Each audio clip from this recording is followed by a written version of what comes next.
বিএনপির দায়ের করা মামলায় সাবেক ৩ প্রধান নির্বাচন কমিশনারের বিরুদ্ধে রাষ্ট্রদ্রোহের অভিযোগ যুক্ত হয়েছে। সাবেক ৩ প্রধান নির্বাচন কমিশনার হলেন কাজী রকিবউদ্দিন আহমেদ, এ.কে.এম নুরুল হুদা ও কাজী হাবিবুল আওয়াল। বিগত আওয়ামী লীগ সরকারের সময় নির্বাচন কমিশনের সাংবিধানিক দায়িত্ব পালন না করে উল্টো ভয়ভীতি দেখিয়ে জনগণের ভোট ছাড়াই নির্বাচন সম্পন্ন করার অভিযোগে বিএনপির করা মামলায় রাষ্ট্রদ্রোহ, প্রতারণা ও অর্থ আত্মসাতের অভিযোগ যুক্ত হয়েছে।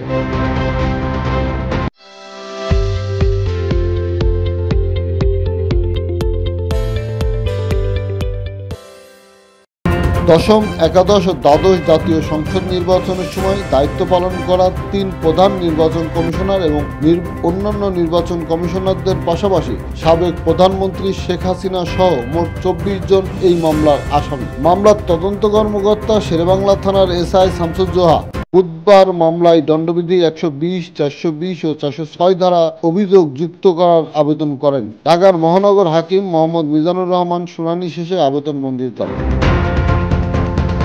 মামলায় ২০১৪ সালের নির্বাচনে সিইসি কাজী রকিবউদ্দিন আহমেদ, ২০১৮ সালের নির্বাচনে সিইসি এ.কে.এম নুরুল হুদা এবং ২০২৪ সালের নির্বাচনে সিইসি কাজী হাবিবুল আওয়ালের পাশাপাশি তাদের সময়ের নির্বাচন কমিশনারদের আসামি করা হয়েছে। এ.কে.এম নুরুল হুদা, কাজী হাবিবুল আওয়াল ইতিমধ্যে গ্রেপ্তার।